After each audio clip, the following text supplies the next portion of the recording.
Come on, please. Yes! Yes! Yes! Yes! Hello, everybody, and welcome. This is episode number 44 of the Nine Darts Podcast, your one-stop shop for talking tungsten. Lorenzo and Josh back again, online again. Josh, how are we on this just gone afternoon on a Thursday in Melbourne to time code this episode? How are we doing? Yes, absolutely. Very well, thank you. Yeah, not as much darts as last week, especially with the duration of time, but still plenty going on. Went to Bahrain and Saudi Arabia over the weekend, but so much to talk about as always. How are you? Yeah, I'm doing well. Look, last episode we had basically a month of darts to go over the back of, so we're going to resume now to more normal length episodes. Thanks all for listening to us. Thanks for the several people who have put 5 stars us on our Yes. podcast on Spotify. Up to Thank you 7, very I think, much. which is This great. podcast will be available in audio-only form tomorrow morning. It's up exclusively on the Extra Time YouTube channel in video format first.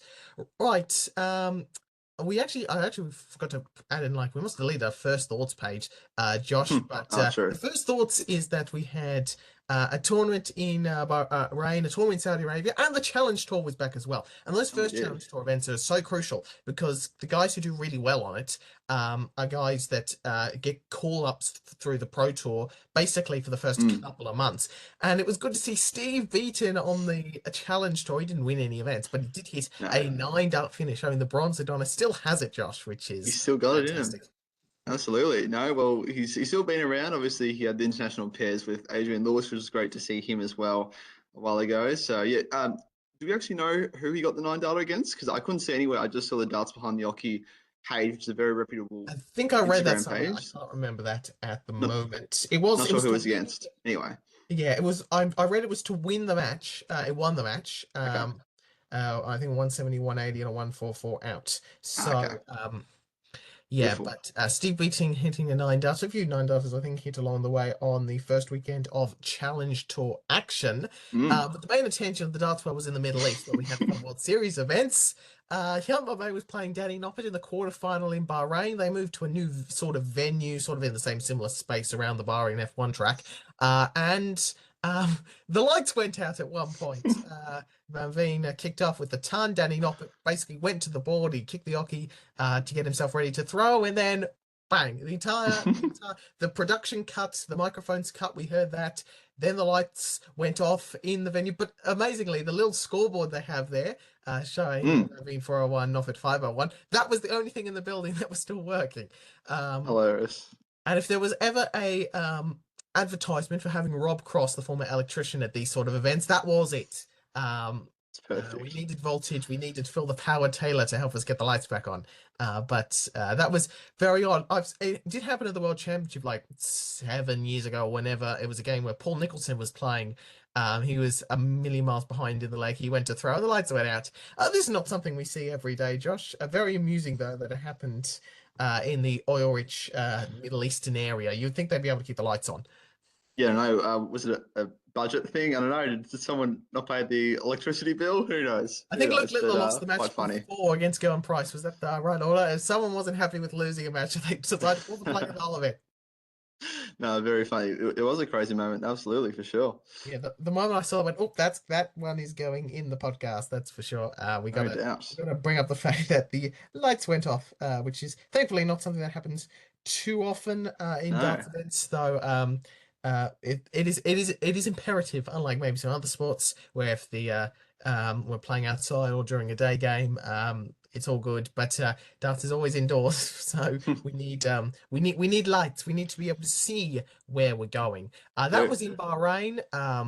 Where Michael van Gerwen became the 4th different person to win that event. Every year it's got a different event winner, with Smith, Littler, Bunting, and Michael van Gerwen taking out the prize. Then he made it all the way back to the final in Saudi Arabia a few days later. And I thought that the quality play in Saudi Arabia from the top guys was pretty good, given the fact that they didn't do a ton of practice. Now, there were a few obviously poor performances. Van Gerwen and Bunting played a real chore of a match, it should be said, at the start of the second day. But outside of that, I thought the guys did pretty well, given the really short back-to-back nature of the tournaments. Yeah, obviously it's only first 6 legs, so you have to get yourself in early. And what about Paul Lim? He stole a leg off the world #1. How was that? Is a nice, Well, he got him back. He good got him back to story. back, He frustratingly. And, did. Lawrence He Alagan did. and Nathan Aspinall played in 3 tournaments in a row. They played at the Worlds and they played the 2 World Series events. Something tells me something might Ridiculous. not be going right with your formatting if we're getting double matchups in the World Series of all things, which is an extended Premier League night. Mm, But is MVG back, Josh? That is the question we seem to ask every time he wins a tournament.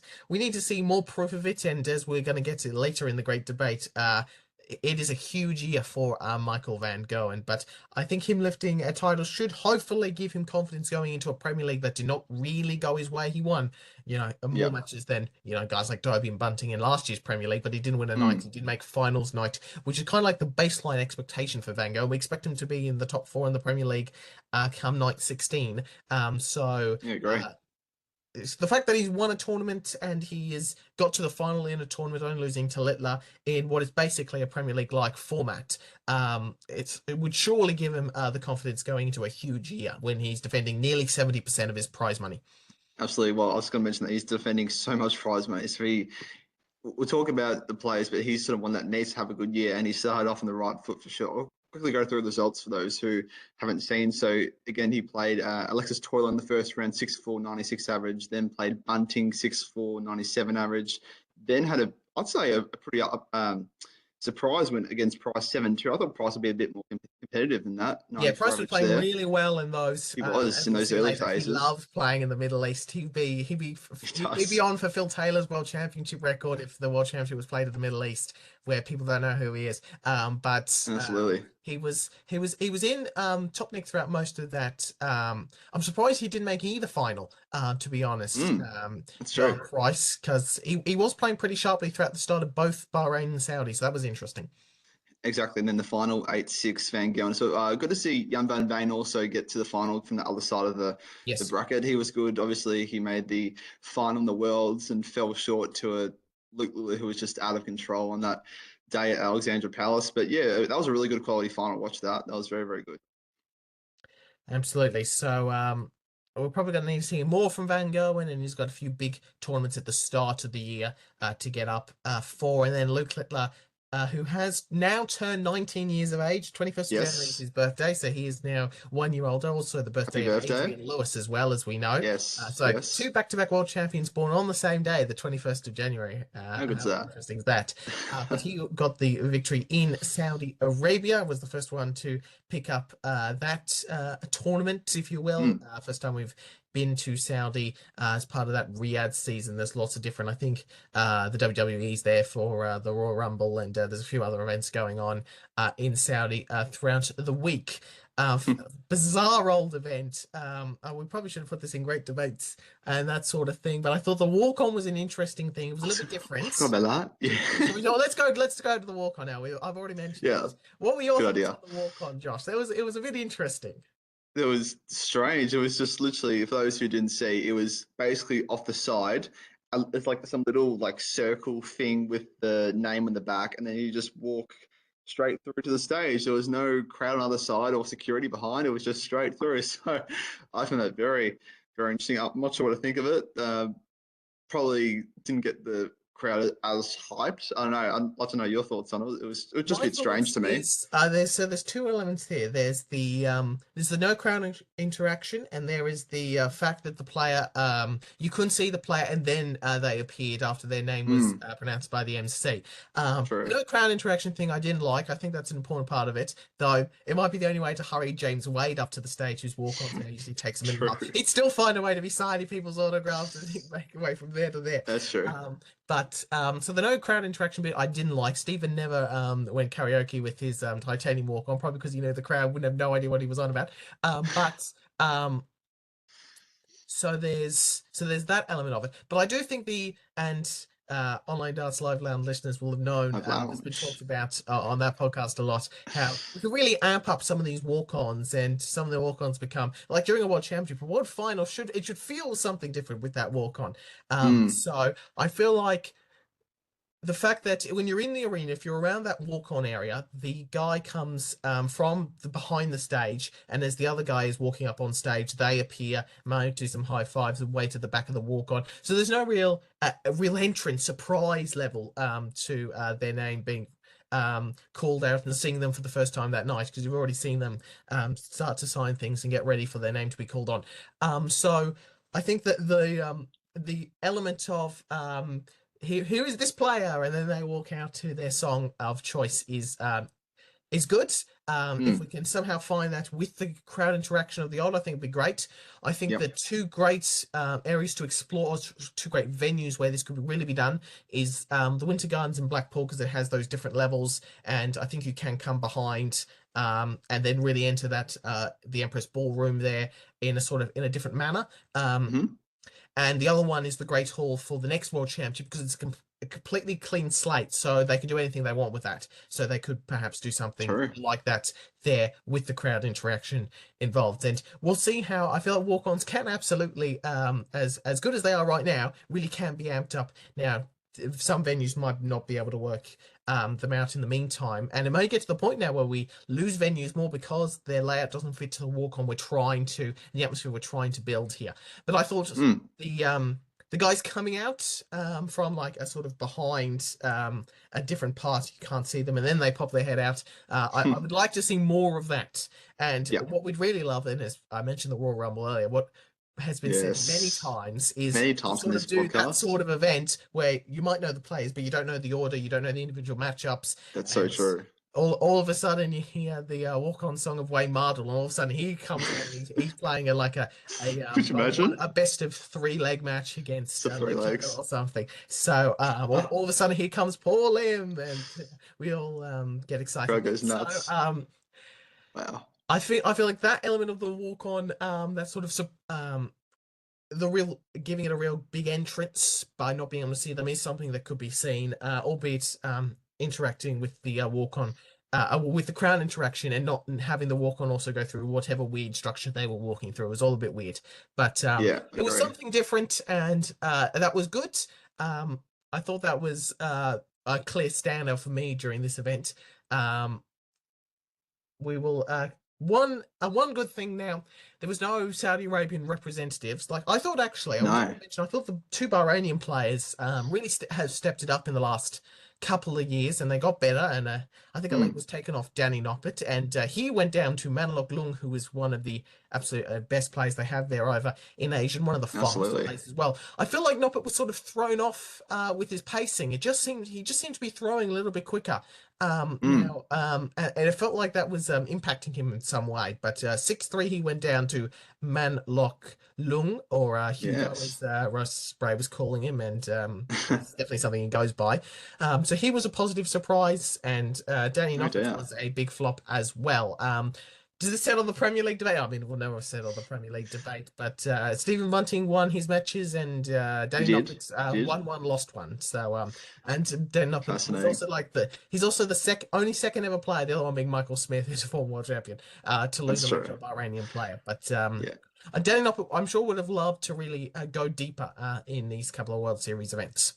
Yeah, for sure. Well, we know how good Lock Long is. We've seen him at the Worlds. We've seen him at, other tours around the year. So we know how good this guy is. He had an 88 average in his 6-3 victory. So yeah, it's good to see these non-pro guys, have a good effort. And he was, as you talk about the whole Premier League thing with Noppert, and he was in the conversation. Well, now I think we can definitely cement the fact that he's not in that conversation at all if you're losing to Lock Long, But it was definitely the biggest flop of the weekend, no doubt.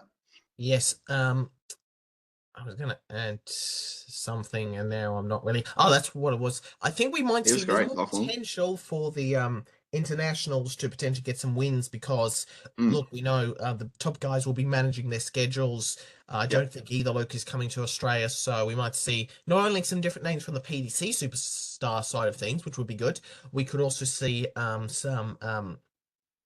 some of those the local representatives perhaps get a win against a instead of playing a Luke Littler, they're playing a Johnny Clayton or someone who is a few rankings down, so perhaps they get a little bit Yeah. more of a chance. So we will see how it goes throughout the year, and hopefully, and I think the PC will sort of be forced to do this, but they'll have to rotate a few more of the PC superstars. Yeah, agree. With if neither Luke comes to Australia, well, Damo should get a spot on the PC superstars rather than the local guys, and then that opens up another spot for if someone goes on a run at a big major at the start of the year, at a UK Open, at a World Match Play, that maybe they get an invite or that sort of thing. So interesting to see what comes of that. I just want to go Exactly back a right. slide. I wouldn't exactly call this a surprise, Josh. Gerwen Price loved the crowd not booing at him. I don't think that's a surprise at all. I think anyone who knows Gerwen Price's history would know that he would very much be excited about a Saudi. I was going to put the Saudi Arabia crowd as the disappointment. Do we even have a disappointing moment? I feel like I'm all over the place. No, really. No. Yeah, that's fine. It was such a weird thing with the Saudi Darts Masters, particularly on that first day, throughout the sort of weird bunch of matches, sort of like in the middle there, where all of a sudden out of nowhere they would start clapping after every visit. Ross Bray, 45. And Yeah, it people was thought it was strange. a piped-in thing. But Phil Bars, again on the live lounge, who was there, and he was briefly on the live lounge for like 20 minutes in his hotel room, said that all the noise that being made, it was not pumped in. That was genuinely people clapping. It was not a pumped-in crowd noise thing like we had during COVID. So That's true. very bizarre. And it half came out of nowhere because it wasn't really a thing in the first match or even much of Bunting's match. And then it sort of started to happen. And then it happened for the next bunch of matches. And then we got to like the last 3 matches and it didn't really happen at all. So it was all very weird. It was there weird. was like how many people was there in the venue? There was less than 1,000 from what Phil Bard said. I can't remember the exact number, or something hundred. Nathan Aspinall had people can have their views. I think Gerwen and Stephen. Look, a good crowd can mean literally anything as long as they're not throwing coins at you. I think a good crowd can. If you're not doing that, and whistling anything below that can be said as the crowd was great, the crowd was good. And if you have been subjected to a lot of stuff online and in person, a crowd literally doing nothing would at least be reasonable. Nathan Aspinall certainly had some opinions on it. The press conference elements of darts at the moment, it's much like the AFL coaches press conference, they're the most interesting thing that happened in some games. And they're the ones that get the tongues talking. So I wasn't surprised that Gerwen Price loved the Saudi crowd. Yeah, okay. If we played events in Saudi, which we probably will play more of, let's be honest. Well, I'll say my reason why that I labeled it positive surprise, because he has been known to say more negative things on his social media forums. He has got better this last year. Like, he hasn't really That is true. played a lot on socials in his last year. I have warmed to the Iceman much more over the last 12 months. 12 months ago, I was dead set against him not being in the Premier League after he said he'd never play in the Premier League again. I do sort of remember that. Anyway, instead of a guy who actually won a major title. He has got better over the last 12 months, and there have been times where usually, the loss of the Grand Prix or who he lost to in the World Championship, Wesley Plaisir, those were the kind of matches that he would go and complain about something on social media, but he really didn't do that after travel or whatever. So I don't know if, and that should be another thing that we need to do. Each darts place should designate a social media account, whether it be Twitter, Instagram, YouTube, whatever it is, and say, this is my personal account. The other ones we hand off to like management, but this one is my one. So we get to know, we get the true firepower and the real fun stuff and the real opinion unfiltered version of their accounts. So the other ones they do the management for the normal. Look, I'm playing here at 4:00 GMT. Hope catch it on the Viaplay or the broadcast partners on Sky Sports, whatever it is. But on this account, it's like these guys were useless. There was a guy in the third row who was really driving my head in. Maybe that would be amusing. It's funny. I don't expect that. That'd be very amusing. But actually point someone out specifically. Go, hey, you're being a bit of a tosser. What are you doing? Exactly. I want this guy, and I want to know who he is, and I want to see him backstage, and then I can teach him a lesson. So that's true.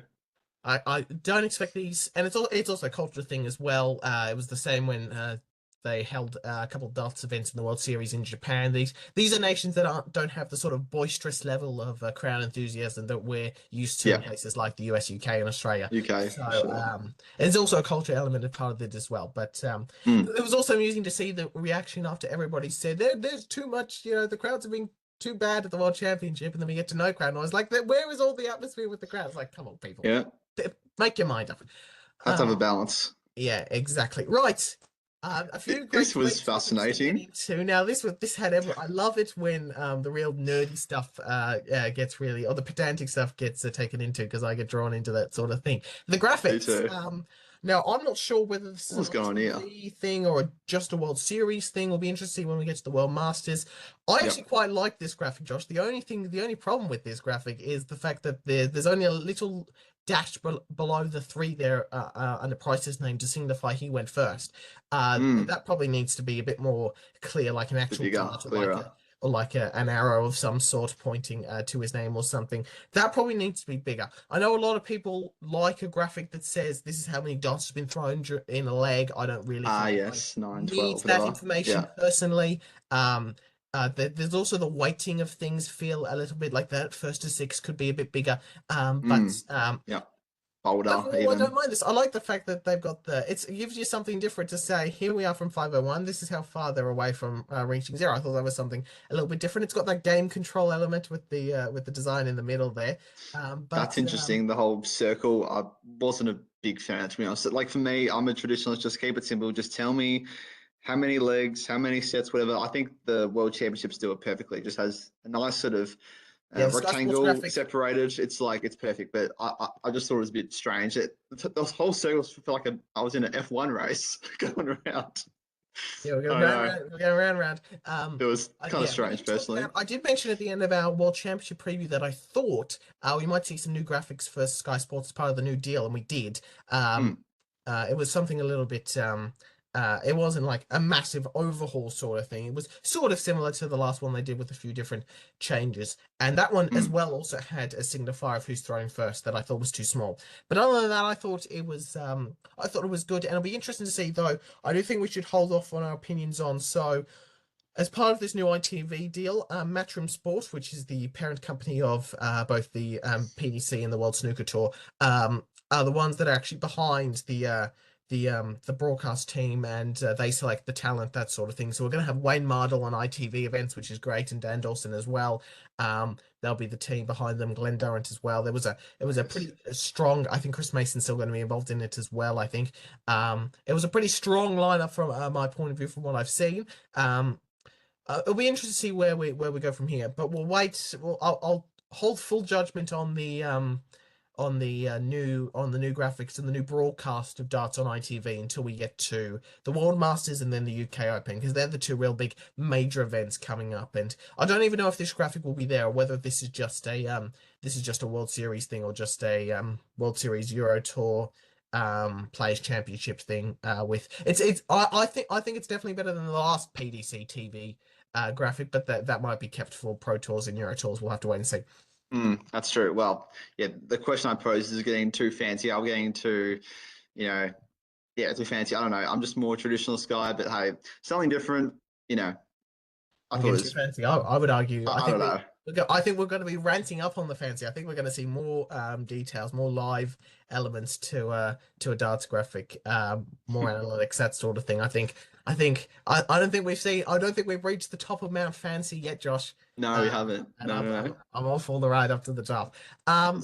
So I'm pretty sure in a previous episode we talked about a different graphic that came up maybe 5 or so episodes ago. I don't know what it was. Was it I talked about it on the World Series that they had World a specific Series. graphic there, and Last year. I just wanted to because I've been like that was like in the midpoint of last year, and every week I was like thinking I need to talk about this, how much I don't like this PDC graphic, and I just keep forgetting it. And then I found an avenue where I could find it. I think I might have been looking at a World Series event for a Dart Archive, and I was like, all right, this is my chance. I'm going to mention this. Or I can't even remember the full circumstance, but yeah, that's what I was going to say. That's where that came from. So yeah, so we will see whether they change anything of this graphic. All they just need is to make that is to make the indicator of who's throws first a bit more clear and maybe change some of the font sizes. But otherwise, I thought it was pretty good. Right, let's get to the big topic This of is the big this one. week in our main great debate. The year ahead for players.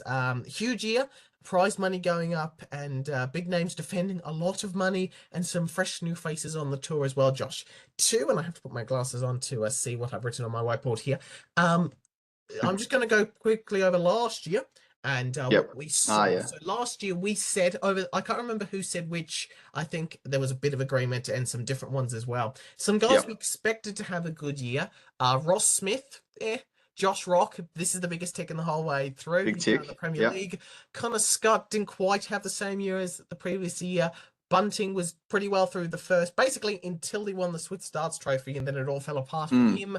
Damon Heta didn't really kick on. Neither did Mike Decker. Neither did Dirk van Dijvenbode, which was my outside shot, really. But he had a Euro Tour 9 data. And Ricky Evans didn't have a great start of the year, though he had a strong back end of the year. So that's sort of a half one as well. Needed a good year, Michael Smith, and I think that was fairly true. I think James Wade was a good shout from you, and he had a great year because he made a few finals, and perhaps if he made a deeper run at the Worlds, he could have been in a Premier League conversation. Joey De Souza absolutely need to have a big year because he lost his card and he didn't win it back. Joe Cullen, who did I write there? Oh, Barney. Barney needed a good year, and that's going to come up again later. Big flop. Cat Menzies, we said we needed a big year, and he ended up ending by punching a table. And Scott Williams as well, who's fallen all the way down to the 40s on the rankings. And you feel like Scott Williams is the top 32 quality player. Right, Josh, let's go into, as we did last year, who do we expect to have a good year and who needs a good year? How do we want to, we'll start with expect. Do you want to go? I've got a few names written down here. Yeah, I expect sure. we'll have a few overlaps in both categories. And I've also got, and if I think of any other names off the top of my head, we'll throw them out there. Okay, well, I've got sort of expect and needs, but we'll go with the sort of think, expect thing. So I've got, I've got three names. Should I just chuck them out and then go from there? Or should I just go one by one? Maybe go by one, give a little bit of an explanation, and I'll see if I agree or disagree. I think you'll have it as well, but I've got Andrew Gilding. I think he will. I've been loving what I've been seeing.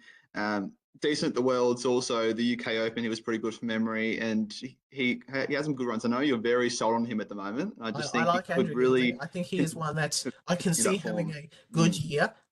It was the World Match Play when he played that memorable final against Luke. He hit a 9 against Damo. So yeah, he's definitely one that I could see having a good year, and he's the exact opposite of like most of these Premier League players. He's not flashy. He does the exact same thing every time. Steps to the left of the hockey, throws, gives a thumbs up. Yes, I am an Andrew Gilding fan, and absolutely if he has a good year, I will be very happy. All right, who have you got for another one? I've got a bunch of names here. I wanted to throw out Luke Woodhouse because I feel like he's really trending in a strong direction, and I'm expecting a Pro Tour Players Championship victory from him somewhere along the year, maybe even a few. I feel like his game's going along in a real strong direction. The action's looking good, so I thought Luke Woodhouse is one I expect to have a good year. And of course, what a good year means for these players is different for like guys in the first year of their tour card versus other players, and it's the same for Needs as well. So he's one I had down. Yep. I think also another one is Nico Springer.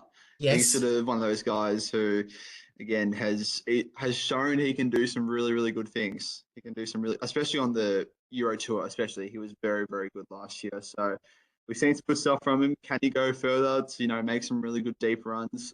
I hope so. I think so, personally. So really liking what I'm seeing. Also, sort of Wessel Nolman's in that conversation as well. They're two that are really, really close together, I have. So those two additional ones. I have a few more names I want to throw out there. I think at the moment, I think his ranking really suggests where Nathan Aspinall is at the moment. The action is looking much better, and I'm expecting better things from him, and hopefully, for his sake at least, he can get towards the Premier League conversation again and maybe work his way back in it. I think I'm expecting, I'm hoping, I'm praying that the World Championship wasn't a one-off for Justin Hood. Come on, man. There's so much potential in what Justin Hood showed at that World Championship. And that's a 50 on the live Order of Merit now, by the way, if you didn't know. 50 So he's in Yeah, that I top was going to say, well, 64. it's top 64 now. So Mm, I'm expecting Justin Hood to hopefully really kick on. I He's hope one I'm going so. to watch the World Masters qualifier in a week. I can't wait for Okay. that. The World Masters and the whole event that will go with it. And I've got three names here who are first year tour card holders. Yep. That I think will have big years. The two most recent Lakeside World Champions of Vansky and McGurk. I feel like their time is Yes. now to strike on the Pro Tour, and in the same regards, and I'm sure you'll expect a big year as well from Bo Greaves. And I Yep. also expect Bo to pick up a Pro Tour title before the match play. That's my big call Ooh, big along there. call. So I with guys like Luke Humphries is probably not going to play basically any Pro Tours. MVG probably won't. Littler will only play the ones in Wigan because that's the closest to him. Hmm. So I'm expecting, if who was that? The was he Denmark or Norwegian Old Clatter who made a final and lost to Luke Littler. If he can make a final, Bo Greaves can win Denmark. a Players Yep. Championship event. So I'm saying Bo Greaves not only to win a Pro Tour but to win one before the match play. I'm just so excited to see how Bo Greaves finally goes. She's gone Mm. to the Pro Tour. I think her timing has been pretty good in retrospect, even though we all kind of wanted her to go early. She didn't go too Yeah. early, but they No, were the names unfortunately I not. wanted to throw out there: Aspinall, Woodhouse, Hood, Greaves, Vansky, and McGurk as Yeah. guys that I expect and gal expect to have a good year. Yeah. Which is a different definition for all of them. But I think Yeah. Ash can work Exactly his way right. back up, make some deep runs. I think Woodhouse and Greaves can win a Pro Tour event, and I Mm. think Hood, Vansky, and McGurk are primed now to have good years on the Pro Tour. Who needs a good year, Josh? Who needs a good year? Exactly right. Well, I've got three. I'll start with one. His name is Mike De Decker.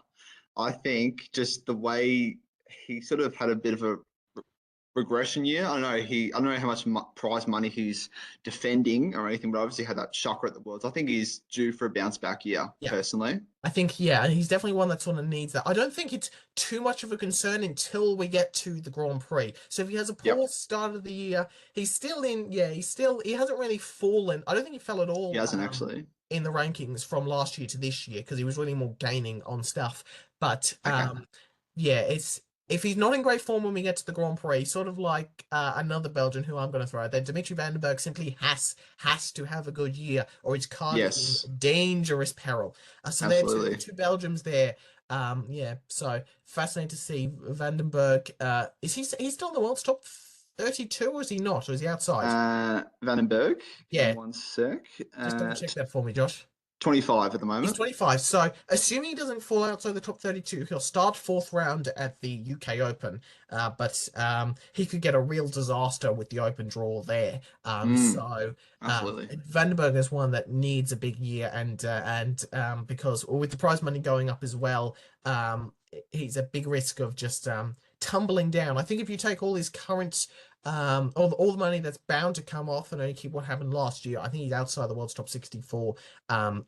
Of course, he'll get some of that back by just qualifying for things like the UK Open, um, Yep.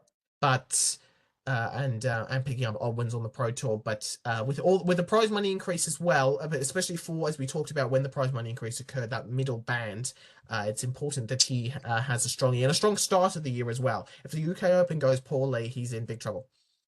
He is in deep trouble. Another name who I think needs to have a good year, and I mean, like what I'm saying, his name is Michael Smith. He seems Yes. to be in a mentally better place at the moment. I don't know what it is. I've been just seeing on his Instagram stories that he looks in a happier, better place. He was okay in the back end of the year. I think he could really strike a good year. He's just squeezing so top 32. He's number 32 at the moment in the live order of merit. So I reckon he needs to have a really good year. The last couple of years have just been very lackluster, and I think he he is bound for a big breakout year, or at least we hope, because we love seeing Blue Boy at his full peak, at his full flight. Absolutely.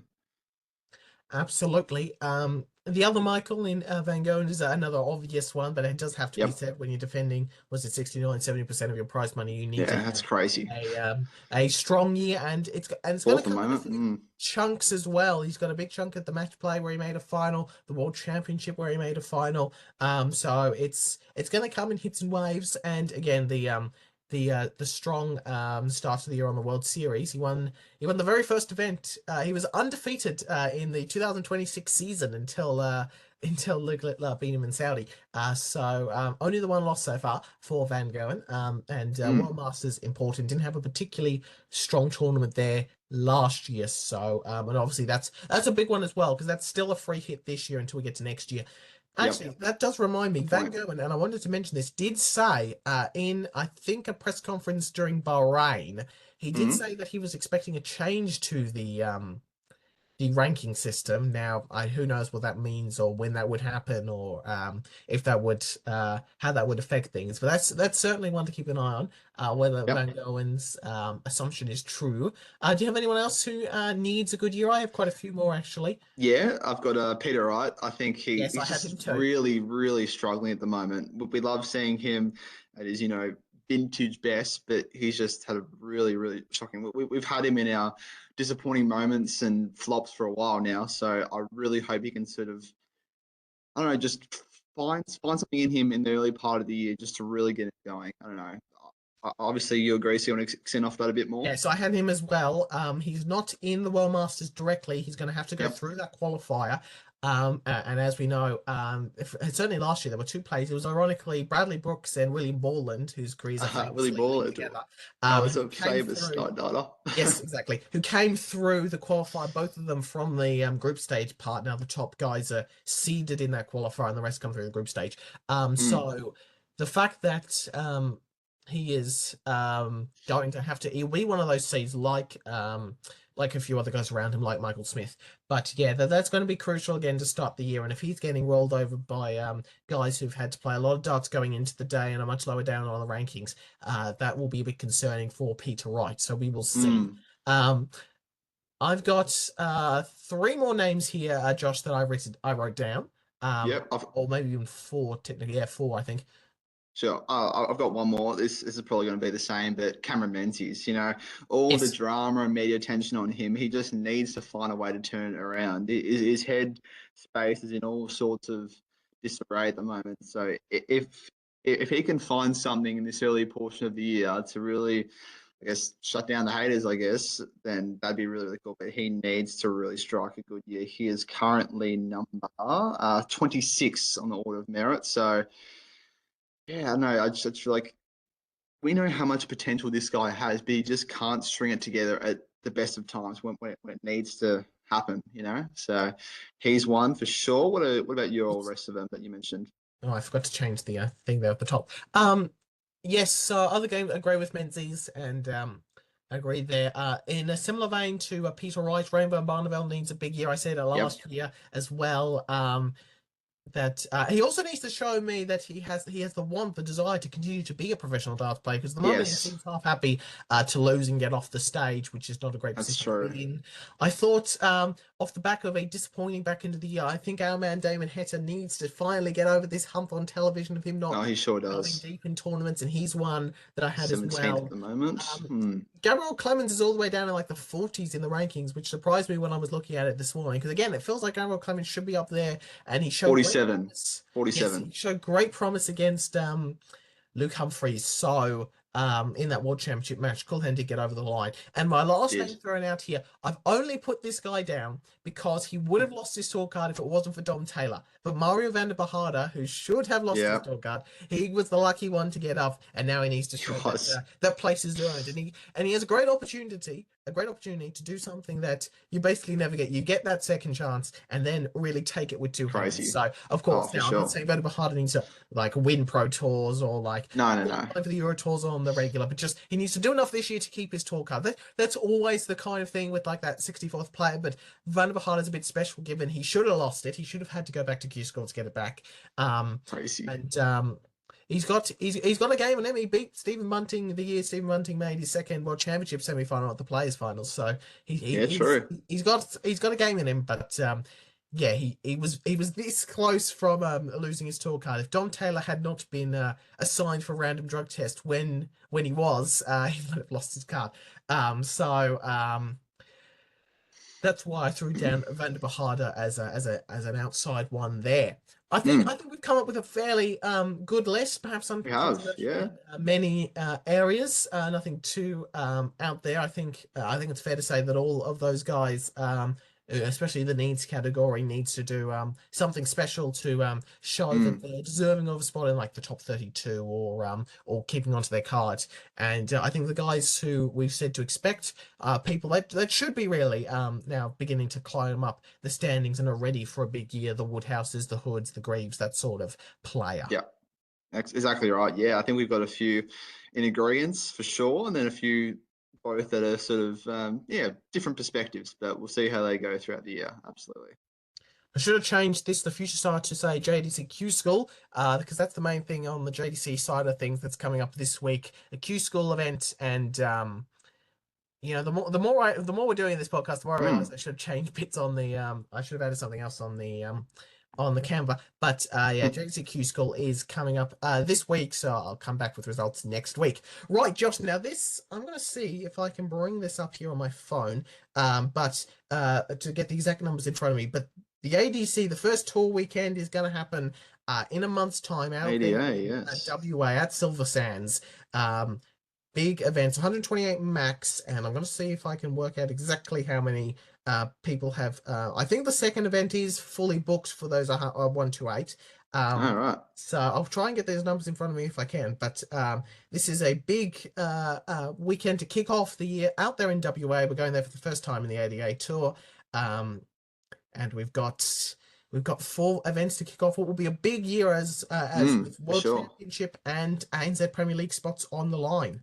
Absolutely. Well, we had 3 last year. Now it's expanded to 6 or 5 or 6, I believe. So fantastic exposure for these guys in Australia. So prize pool of $23,000 across the weekend. That's pretty nice. 4 events, $5,750 each. It's fully booked. Yeah, there you go. Association's Facebook page from this was 16 hours ago. So when I last checked it, there was a few places. It was event 2 was fully booked, and there was a few other ones with some places left. Taking just one day to lock in 512 entries over the entire weekend's play. We cannot thank enough the nominated players listed below for their support. ADA will be getting Canberra events 5, 6, 7, 8 links over the coming weeks. So that's where they go to the next event. But yes, so we have full no buys, nothing like that. It is fully blocked. James Bailey actually responded. This will be an awesome weekend. So yeah, so there was the last event. So yeah, so I saw this event updates when event 2 was sold out. There was 2 spots left on the Friday, 1 for the second event on the Saturday and 11 for the Sunday. The first 3 were sold out, and it was that last Sunday which were the last ones to get fully booked. So we have 128 players ready and raring to go for each of the 4 events, the Friday, the 2 on the Saturday, and the Sunday for the start of the ADA. Fascinating to see what we get now from this elongated year. The ADA set up sort of partway through the year and got some spots. Also fascinated to see what that Oceanic event is that will replace the DPA World Championship spot. I do want to mention, Josh, as well, before we get to the next thing. At the moment, Joe Hunt is currently leading the Challenge Tour Order of Merit. So the Challenge Tour began at the moment. So he's up there ahead of Martin Dracht, Jack Tweddle, Steve Lennon, Tommy Morris, Tommy Lishman, Derek Coulson, Scott Waits are the top 8. Aaron Monk is 10, Jensen Walker is 12. I'm just picking out names I recognise. Alan Norris is 18, Steve Beaton is 26. They're the main names that I recognise there. Willem Borland 44. So that's how we've got through the opening weekend of the Challenge Tour event. And if you're at the top end of town, congratulations, you're going to get some action on the Pro Tour over the first couple of months when the Players Championship events resume in February. This George Noble documentary, I watched it around the World Championship final. I think I wasn't able to watch it in full before it started, but did so afterwards. I thought it was a very nicely done tribute, talking to it's so good, around George Noble and his career as he wrapped up and did his final match at the World Darts Final. Oh, I sure did. Yeah, I mean, it was from 2 weeks ago, but I thought I'd put it in because we didn't mention really it. But 46 minutes. It is so well done. So many names that got featured and talked. I think there was Devin Peterson was there. Wayne Mardle featured a bit of it.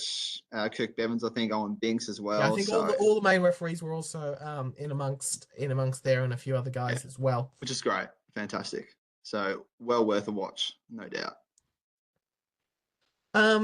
We've got some more signings a lot of players. We talked about this with Adobe and Price Littler last week. Doing a lot of signing, Josh. And here's another one, Yes, Hopkins. they are. Hopkins has signed with Modus Sports, so he is 18 years old. So he actually previously won titles on the WDF circuit as a youth. He made a breakthrough at PDCQ school this year, and he won his tour card. So I believe he's one of the youngest to win his tour card on the PDC circuit. Yeah, which is incredible. So a bit of information on the next slide as well. So very, very talented teenager, no doubt, and see how far he can go. So fantastic news for him. And yeah, it's good to see, especially young people sign early with motorsports. I can really sort of get them in whilst they're young and sort of progress them on their journey into the PDC system. So very, very good news from me. Congratulations for the signing.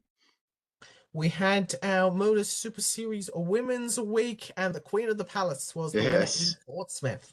Also, fun fact about this, she is the 5th winner. So every single Women's Week, there's been a different winner. So I believe Bo Greaves won one, Lisa Russian won one, I think Gemma Hayter won one, Kusi Venikainen, and also Fallon Sherrick. So I think, yeah, I know for a fact there's been 5 different winners. I'm pretty sure those are the 5. So that just shows me the quality of women's darts that we have right now, which is great. And it's only growing as well. So she won 4-3 in the end. Very close averages, and Fallon and Lisa will keep playing for, against each other for a very, very long time, you feel. Absolutely. 85 average, 409 on the doubles. A strong performance from Fallon Sherrick in the women's a week. And we are now at Modus Super Series number 13. We are. For 4 years now. Goes back even further back with the old a live league as well. Live league. And this is how we get underway this year.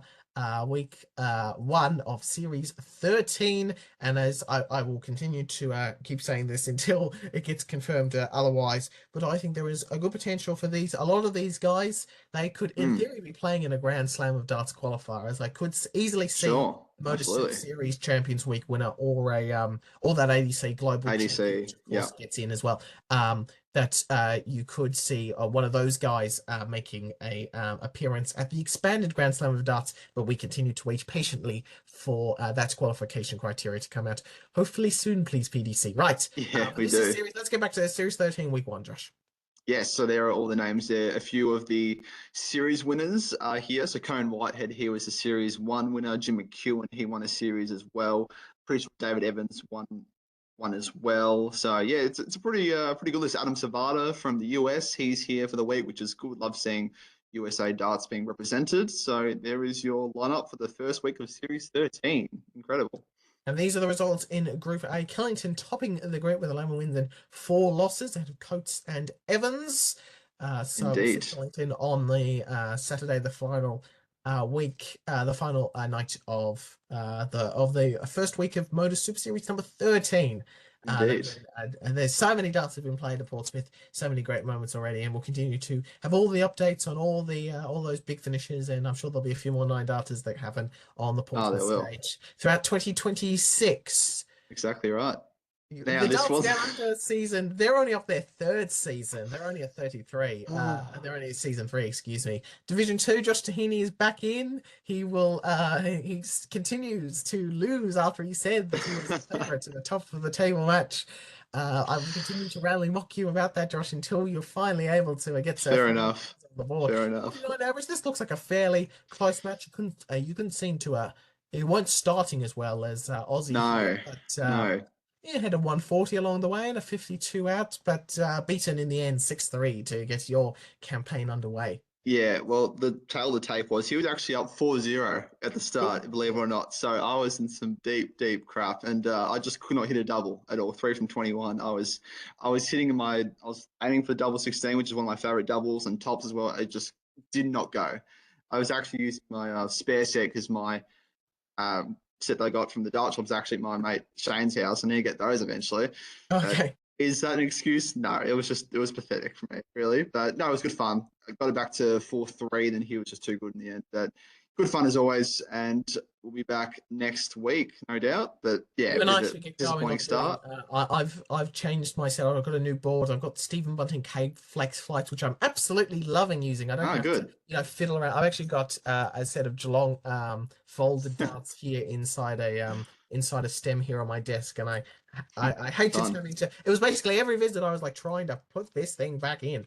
So the fact that I don't need to do that anymore is certainly helping me, and the board is doing well. It proudly proclaims no bounce outs. And I haven't really had one true one off the wires yet. So it looks like a pretty good investment that Harrow's bought, and certainly those Stephen Bunting KFX flights I'm absolutely loving. This good. is Excellent. week 2. You're playing Ryan. Yes, I am. We don't have a ladder for yet because my fix was actually delayed because he had bit going on. So I'll get you a table next week. But yeah, expanded field, it's going to be good. Had a shocker, obviously, this week, but we're playing the long game here, So but I'm excited for what's ahead, no doubt. Absolutely. The week I wanted to mention one thing for the week ahead before we get to the darts archive and wrap up the show. The Asian tour is back, Josh. Saturday and Sunday. Yes. Dubai, 4 events over the 24th and the 25th. You can see them all there on Dark Calendar. We'll be fascinated to see if we get any upsets, whether the guys who've been there in there for the World Series event, sort of are not quite as sharp of those first Asian Tour events, or maybe they're even more sharp. Time will certainly tell there. But last week, you gave us Luke Littler's first ever PDC title, the first of several, incredible. When he got over the line against Michael Van Gogh. And the last 16 years old at the time. It was a bit scrappy. They were struggling to pick up a treble, but Littler did enough to get over the line and win there. His very first crack at it, and he got it 16 years old. It was his first year on the tour, and obviously now he's accumulated over £2 million in prize money. So this is just a little starter for him. But yeah, he saw him home in that last 3 legs, including a big fish to win the fixture. 8-5 victory, and he checked out on 58 on his favourite tops as well. So very, very impressive. Favourites, tops and 10s. Sometimes it changes which one's his favourite or not. Tops, 10s, 16s, yeah. The ball, it doesn't really matter. It doesn't matter. He hits a ball. Out on it, he's a great chance to hit it. 15s as well. This week, we are going well. Where are we going? Phil Taylor was born. Was Michael Van Gogh born at this point? I don't actually know. He might not have been. But let's have a look. Where are we going? He was around. I'm actually going to work this one out. When was MVG born? Was he alive for this? Oh, okay, he was alive. He was born the previous year. We're going back to 1990, Josh. Now, the BDO, the World Masters is coming up, and we need to get ourselves ready because of the interesting format of the best of 3 legs per set. And they didn't just come out of nowhere. There was an event, the Windmill World Masters, that had this particular format, and they've got the board supplier now. They had a tournament called the Masters. They wanted to improve it. The World Masters done by the WDF now isn't anywhere near as prestigious as the BDO one, which was essentially the same event was. So that's why they've stolen it. And we're going back to Jockey Wilson as well. Oh my God. 2-time world champion. Wow. Phil Taylor has won 1 world championship at this point, Josh. I reckon he's going to win wearing a green shirt. I hear good things about Phil Taylor. I think he's going to win a few more. You think? I reckon there's something in him. I think that Bristow side is really going to show, and I think he could challenge for as many as 10. But the 1990 World Masters was his first time taking on here. He had won the World Championship about 11 months earlier for the first time, beat Bristow in the final. He's got Jockey Wilson. It's a short format game. For whatever reason, these World Masters formats were pretty short in the early days. They got longer as they got on. I could have picked another couple of matches over a longer format. I did last year when I did a match of this tournament between Van Gogh and Martin Adams. Wolfie.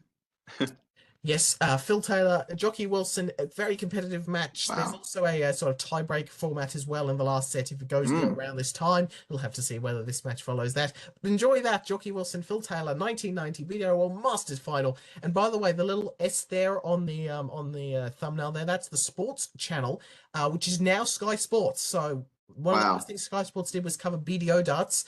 Then the PDC got formed, and they started covering PDC darts instead, and became this massive international broadcaster covering, APL soccer and the NFL and golf and tennis and all these other things. But they really got their start by covering darts. That's incredible.